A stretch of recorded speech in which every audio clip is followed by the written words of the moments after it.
After years of waiting, Nik Khamenia, a top prospect in the 2025 class, has revealed his top 5 list. It's a trio of blue bloods, an old friend, and of course the Zags. Can Mark Few bring the 6'8" forward to Spokane?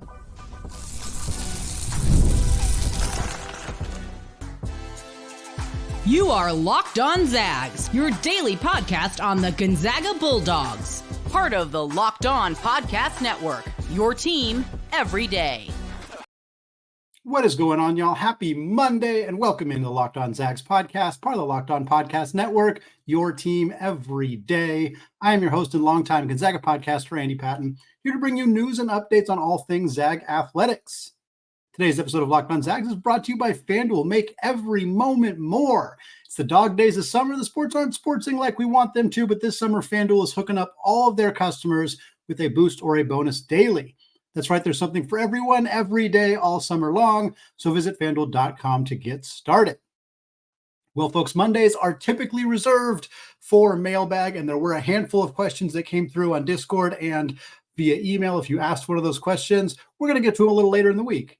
But what happened, as it so often does, and those of you who are a part of our Discord channel know that we joke about this, I waited until about noon on Friday to record the last episode of last week. It was very shortly after that a handful of different news things came out. We learned the date officially for Kraziness in the Kennel. We're going to talk about that. We learned that there's actually going to be an undercard, a game before Gonzaga and UCLA on December 28th at the Intuit Dome. We're going to talk about that, some more WCC scheduling updates, but we are going to lead the show talking about the biggest news that happened on Friday.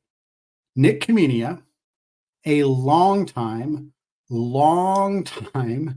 target for Gonzaga in the 2025 recruiting class, has finally revealed a top 5 list. Unsurprisingly, Gonzaga is on that list. It would be a very big story if after multiple visits and years of recruiting him, if Khamenia did not include Gonzaga in his top 5. They were on the list, but here's the rest of the list. This is a professional sounding top 5. You wanted to wait long enough to make sure that you could secure a top 5 that looked really sparkly. Nik absolutely accomplished that. Duke, North Carolina, UCLA, Arizona, and Gonzaga. The two pretty much bluest bloods that you can possibly get in Duke and Carolina, a prestigious historic basketball program in UCLA, also in his backyard as a player at Harvard-Westlake High School in Studio City. Arizona, it's not unsurprising to see Gonzaga and Arizona competing for the same prospects. Mark Few, Tommy Lloyd, they got similar tastes, having worked together for the better part of 2 decades. And of course, Gonzaga on that list as well. Khamenia has scheduled official visits. And as a reminder, he has already officially visited Gonzaga. He has also unofficially visited Gonzaga, which he did for Kraziness in the Kennel way back in 2022. And then last year for Kraziness in the Kennel, he officially visited. And then now he is going to take an official visit to Arizona on August 31st. So as we're recording this, just about week and a half out from his official visit to Tucson in Tommy Lloyd's program. He is then set to officially visit Duke on September 13th and will take a quick trip through the state of North Carolina to go visit the Tar Heels on September 16th. Notably, he does not have a visit scheduled officially to UCLA. And it's not nothing. I wouldn't say we shouldn't read into that at all, but it's worth acknowledging he's very close to UCLA's campus. It's possible he could set up an official visit at a later time or kind of on more of a moment's notice. He doesn't have to fly across the country like he does for the other two in the ACC there. But also he's maybe been to campus before. I mean, he's very likely been to campus before. So I wouldn't read too much into that. I wouldn't say that it's like a sign that UCLA is fully out of this. In fact, a lot of people think UCLA is a pretty major player in this recruitment right now. But I would say it's somewhat significant, at least, that there's an official visit scheduled for 3 of the 5 programs. One of them he's already visited twice, and the other one he has not put any actual visits on the calendar, or there's not anything reported that has happened. Again, doesn't mean he hasn't seen the campus, hasn't had conversations with the coaching staff, all that stuff. For a reminder, if you haven't been paying attention to the last 2 years of recruiting talk here on Locked On Zags, because Khamenia has been mentioned in pretty much every single one of them. He is a 4-star forward. He is now the 27th ranked player in the 2025 recruiting class that is at 247 Sports. He was like in the 90s, 80s when Gonzaga was first recruiting him, moved up into the 60s, 70s around this time last year, is now up into the top 30. Once again, Gonzaga's eye for talent is palpable. They always find the right guys, and it is not unsurprising to see players that the Zags were targeting when they were very early in their high school basketball careers suddenly becoming 4-star prospects, borderline 5-star prospects, top 30 kids in what is considered a relatively strong recruiting class. Khamenia is a 6'8", 3'4" hybrid type, the Corey Kispert, Julian Strother, potentially Michael Ajayi type ilk of being able to play the stretch 4, also being able to play the 3. He's a really high IQ basketball player. He's a very good shooter. He's got to work on movement shooting, but most high school prospects got to work on that. He's got great processing skills. He's a connective big. He can put the ball on the deck. He can make passes. He can shoot. There's some concerns about his athleticism, but again, athleticism is something you can gain as you get into college and you start working with college trainers and strength staff and things like that. The feel right now is very advanced for Khamenia, a guy who would be an instant contributor in Mark Few's system were he to commit to this program. He is being pursued by a handful of great programs, but Gonzaga's got a little bit of help from Davis Fogel, in fact, a 2025 commit for the Gonzaga Bulldogs, who's from Anacortes High School, going to play high school ball at Prolific Prep next year, Compass Prep next year in Arizona, is a guy who went on Instagram and basically tagged Nick in a tweet or in a post on Instagram and said, "You know what to do. Come to Spokane, come to Gonzaga." He didn't say that specifically, but he called him out. He told him, "You need to come out here and play for the Bulldogs." It's a bit reminiscent of Dom Harris, who committed to Gonzaga early before he joined, I think it was the 2021 recruiting class. It would be 2020 recruiting class. And he helped recruit Jalen Suggs and Julian Strother, who were later commits into that class to join the program. Fogel himself wasn't a super early commit to that 2025 class, but now that he's committed, he's out there trying to land some other high-profile prospects in that class to join him in 2025. And you just love to see it. You love to see a guy committed to Gonzaga who's already out helping trying to make the team better out on the recruiting trail. Last update here on 2025. Well, not last one, but last one here in this segment. These two players have been lumped together for Gonzaga fans for many years, so it makes sense to talk about them together. Nik Khamenia and Isiah Harwell. Isiah Harwell is a top 10 recruit in the 2025 class. He is a 5-star talent. He has a top 4 of Gonzaga, Texas, Houston, and Cal, and he plans to make his announcement on September 12th. All of that is previously known. What was not known is a recent report that came out on On3, and it is behind a paywall, so I am not going to reveal too much of what was said there in the interest of, letting them do what they do with their work. But there's a pretty heavy lean towards Houston now. Didn't used to be the case. Again, you can read the article for more information, but On3, which they do percentage predictions for how likely they think a player is to end up in a certain spot. For the record, I always say to take these with a grain of salt. Nik Khamenia for a long time was up at like 78.5% that he was going to Gonzaga. They pegged it as an 80% chance that Nik Khamenia was going to Gonzaga. It's much lower now. It's much lower now. In fact, they actually have Arizona ahead of Gonzaga, but they're all kind of lumped together. The reason I say that's because currently On3 swung really wildly in the direction of now having Houston as 86.5% chance to land Isiah Harwell. Gonzaga was second highest odds at 3.7. When I say to take their numbers with a grain of salt, I still mean that in general, but when a player is a year out from committing, the way Khamenia was when he was at 78% to come to Gonzaga, the way, Davis Fogel's swung wildly in random directions as well. When a player is a ways out from committing, I take those numbers even less seriously. Harwell's less than a month out from committing. And suddenly, Houston feels like a huge favorite. There's something there. That probably doesn't mean nothing. I will say this, however. There are a lot of fans of Mark Few and Brian Michelson and Gonzaga's coaching staff in the Harwell family. I know this for a fact. The Harwell family are big fans of Mark Few. They're big fans of Gonzaga. They believe that Isiah would do great things in Spokane. I know this. I can confirm this.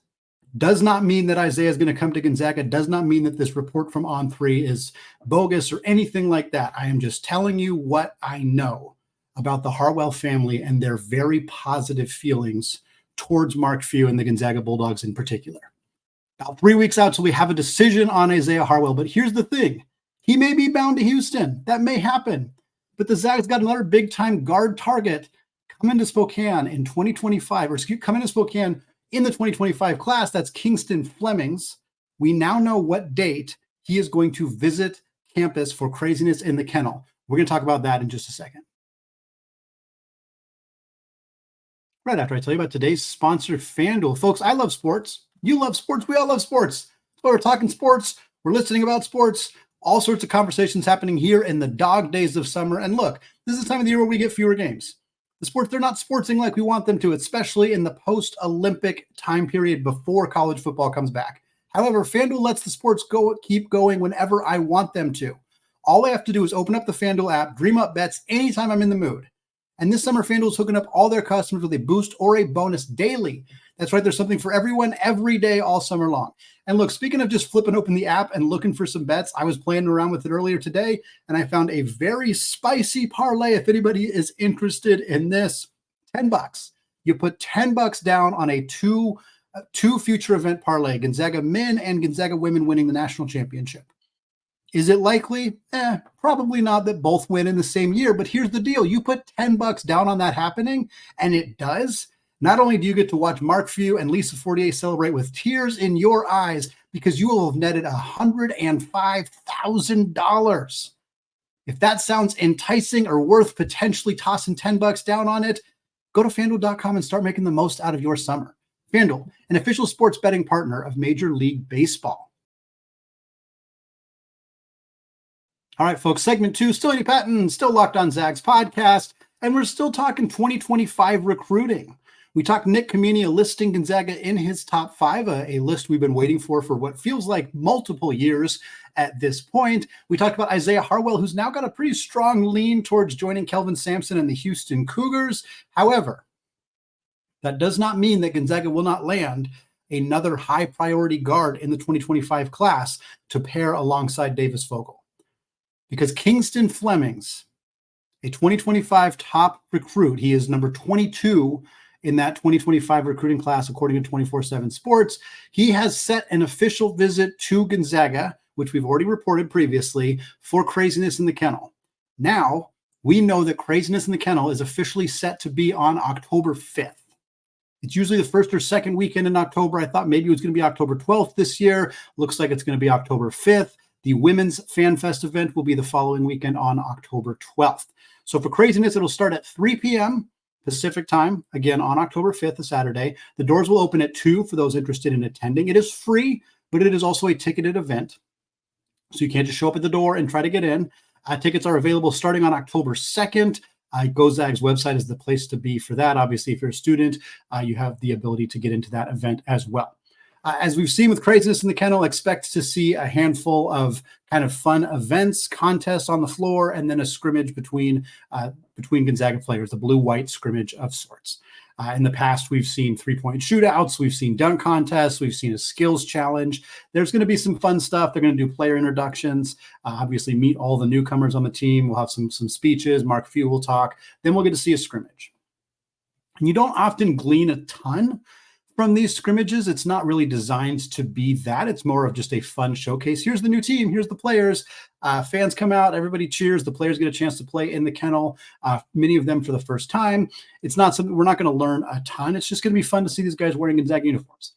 First look at Michael Ajayi, at Caliph Battle, at Emmanuel Innocente, at Ismaila Diane, at Braden Smith. First look at all those guys in the Gonzaga uniform.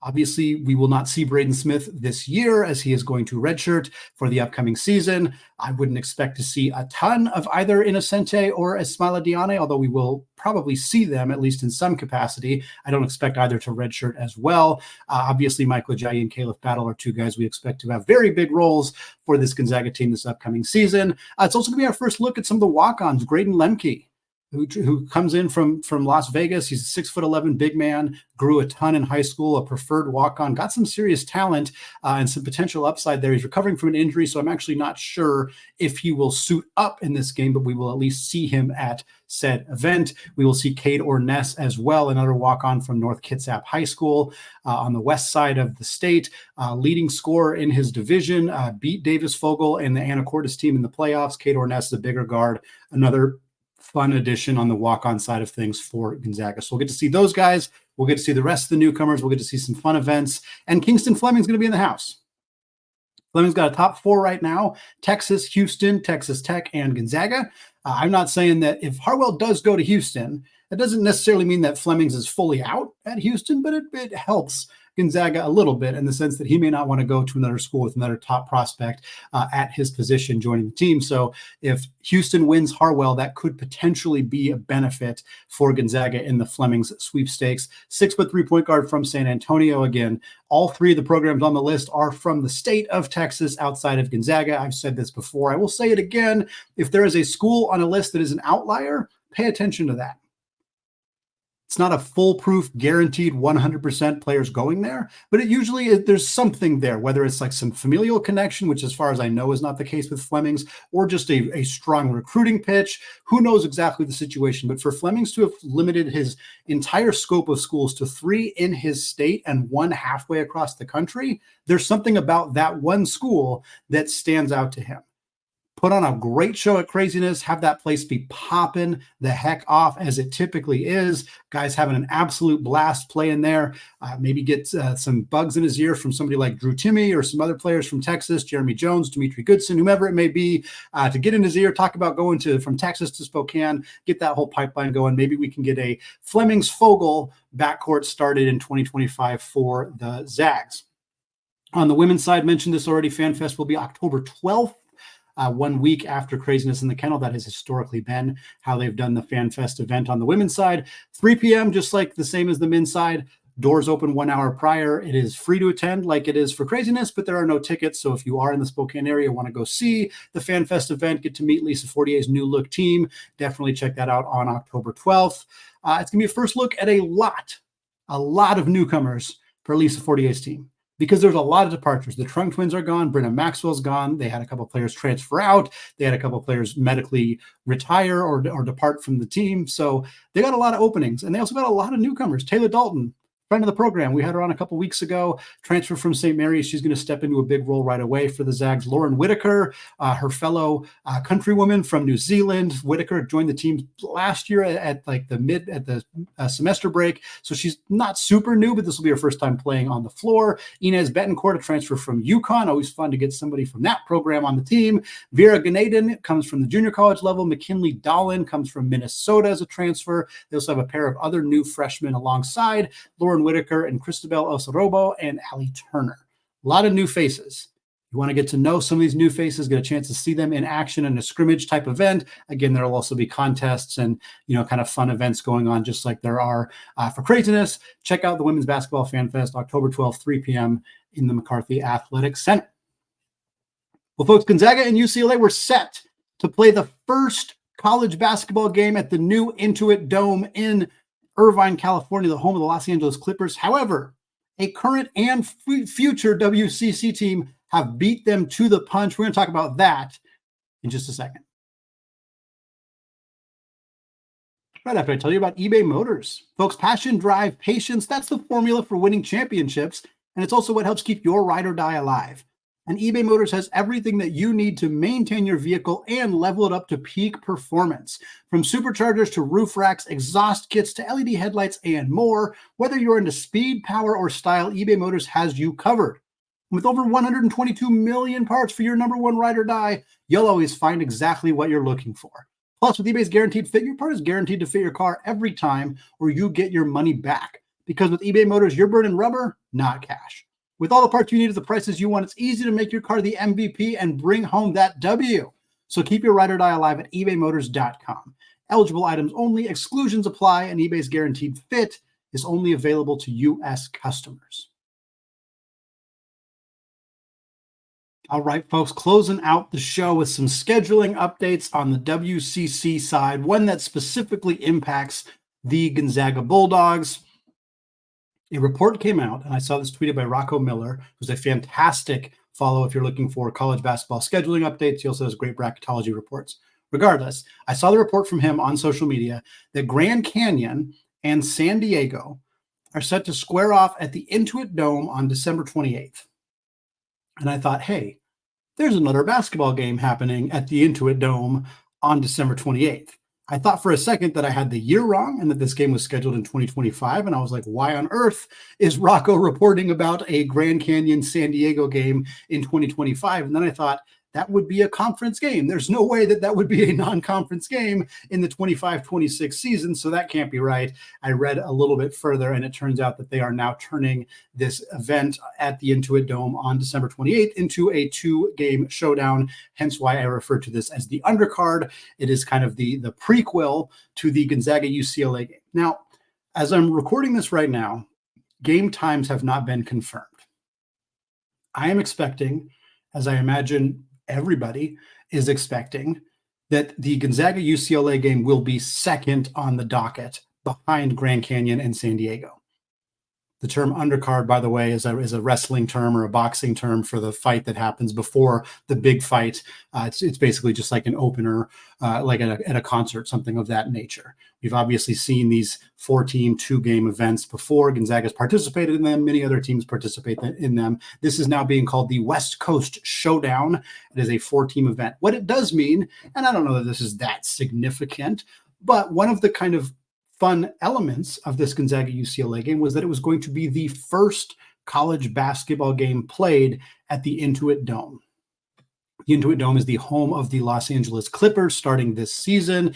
It is a new state-of-the-art facility. It's something we've seen Mark Few and Gonzaga sort of, for lack of a better word, prioritize when looking at some of their fun marquee neutral site non-conference games. And there's been criticism, not specifically of Gonzaga, but certainly along the college basketball landscape of fewer home and home games. And in Gonzaga's case, a lot of that I think is that teams do not want to come to Spokane and play Gonzaga at the Kennel. So if Gonzaga wants to agree to a home and home series, it has to be like a home game at the arena or at Climate Pledge, and then the road game is at a neutral site elsewhere. That's going to be the case for Gonzaga UCLA. The home game for UCLA is at the Intuit Dome. Next year they'll play at Climate Pledge Arena, where Gonzaga has played a lot of pseudo home games over the last 4 or 5 years. But we see Mark Few and the Zags kind of prioritize playing at unique event, like at new arenas or unique arenas.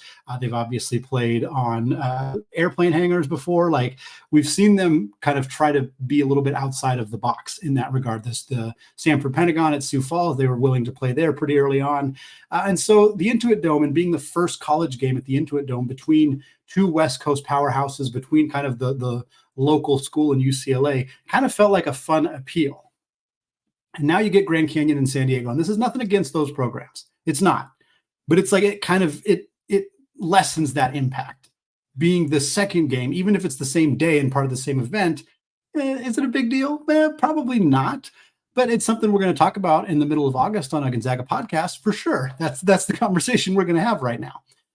It's a fun matchup, though. Not just Gonzaga UCLA, obviously, that's a fun matchup. We've talked about it before. We'll talk about it again. But Grand Canyon and San Diego is a fun matchup too. Obviously, a future conference opponent, as we already discussed. This is kind of a prequel to them getting into the WCC, Grand Canyon, that is, in the 25-26 season, along with Seattle U. The Lopes are going to be favored in this one, and they should be. Grand Canyon looks like they could win 30 games again. They were a 12 seed last year, pulled off an upset in the first round against St. Mary's. That was fun in Spokane. Had an opportunity to potentially take down Alabama, who, of course, went all the way to the Final Four. Were unable to do so in that contest, but Bryce Drew gets Tyon Grant Foster back. He was their leading scorer last year, 20-plus points a game. They get a top 100 prospect in Sammy Yane, who's from Arizona. They get some really good players in the transfer portal. Jacoby Coles from TCU. Dennis Evans was a top 20 prospect in last year's recruiting class, but didn't do much at Louisville. Nobody really did. Transfer Mekhi Williams comes over from UT Arlington. He was the WAC freshman of the year. So they got an influx of talent into the program. They got a couple young guys coming into the program in the front court as well. They get back their superstar from last year. This Grand Canyon team, folks, they're going to be good. Meanwhile, For those of you who listen to Friday's show, we know you did one burning question for each team in the WCC. And the burning question for Steve Lavin and the Toreros, why are they not using the transfer portal? Because the Toreros lost 5 players to the portal. 5 of their best players. Deuce Turner gone. He goes to Santa Barbara. Wayne McKinney gone. He goes to San Diego State. Kevin Patton gone. He goes to USC. PJ Hayes, Rutgers, Jimmy Oladukin, Rice. All of those are gone. And he replaced all of them with incoming freshmen or junior college transfers. And look, I know NIL is a factor there, but you're not even trying to use the portal. And Lavin brought in a really good freshman class last year. Surprisingly good for a low budget, low resource institution in the WCC. Lavin's ability to identify high school talent is unquestionable, but he can't keep it. I don't think it's his fault. I don't know exactly what USC offered, but I imagine they called Kevin Patton and said, hey, we'll give you X amount of money, which is basically a lot more, let's put it that way, than what I imagine San Diego was offering. So you're just not going to be able to retain your talent. So you got to use other ways to build rosters. I think San Diego's in a bit of a dire situation right now if they're not going to use that huge resource to add talent to their team. And looking at a team that lost 5 of their best players from last year and replaced them with freshmen, I'm not super confident that this is a team that's going to be all that competitive in the WCC. I'm not super confident they're a team that's going to be able to do much against a very good, very reloaded Grand Canyon team. I think I think the Lopes take this one ahead of that Gonzaga UCLA matchup. Again, expecting that game will be the second game on that day, December 28th. Last note here, talking scheduling for the WCC, Arkansas, John Calipari went out and said, I got to get myself a WCC team on the schedule. We know John Calipari loves scheduling with Mark Few and Gonzaga. They have done it a lot at a lot of different places. But Coach Cal kind of went a different direction here. They are adding Pacific to their non-conference schedule. No date set. This report came from John Rothstein on Twitter. It's the first ever matchup between Arkansas and Pacific, which if you listened to the show, you heard when we talked about Gonzaga and Arizona State. I was very surprised that Gonzaga and Arizona State had never played each other. When I saw that this is the first matchup ever between Arkansas and Pacific, let's just say that I was a lot less surprised. Why on earth would these teams have ever played each other in the past? So not surprised to see that. And look, I really want to dunk on John Calipari for scheduling Pacific. I think it's an easy thing to dunk on him for. There's a lot of things to criticize Calipari for. And if you've listened to the show regularly, I pretty frequently do those things. However, Cal has been willing to schedule tough matchups for his team. That is one of the things that he does well. He did it well at Kentucky. He did it well at Memphis. We'll see how he does it at Arkansas. Pacific was 358th out of 362 Division I teams last year. So certainly this matchup merits some teasing of oh wow, another potential powerhouse team really not exactly putting their team to the fire in the non-conference slate. But I'm not feeling that intense about it. For starters, Pacific's gonna be better than they were last year. I think anytime WCC teams get an opportunity to play high major opponents like this, it's a good thing for the conference. This is a good thing for Gonzaga. It doesn't move the needle for them much, but it doesn't hurt either. It doesn't hurt. It makes Pacific better. That's not a bad thing at all. So I'm not going to dunk on Cal the way I normally would in this situation. And I'm intrigued. Arkansas should be much, much better than Pacific, and they should win this game handily, especially as they're bringing the Tigers to Bud Walton Arena in Fayetteville. But I'm intrigued.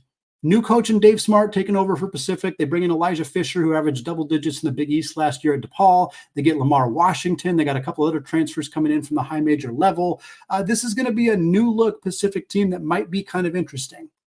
Arkansas has got much better talent, but teams that are less talented have beat John Calipari's teams in the past. So it is not crazy to think that it could happen again. I'll be watching this game, depending on when it is. Again, no date has been set. The conflict with the Gonzaga game, well, we might have to split screen it. But I'm going to be intrigued by how this game goes. I want to see what Pacific and Coach Dave Smart can do against a high-level opponent like Arkansas. And I think this could be a sneaky, intriguing game for WCC fans to keep an eye on coming into the season. Folks, that's going to wrap it up for me today here on the Locked On Zags podcast. I want to thank all of you so much for making this show your first listen or your first watch of the day. Remind you, we're down to 3 episodes a week for the next 6 weeks until we come back full force 5 days a week in October. Look out for a show on Tuesday and then probably a show on Friday this week as we get into that off-season portion. Folks, thanks again for listening. And until next time, as always, go Zags.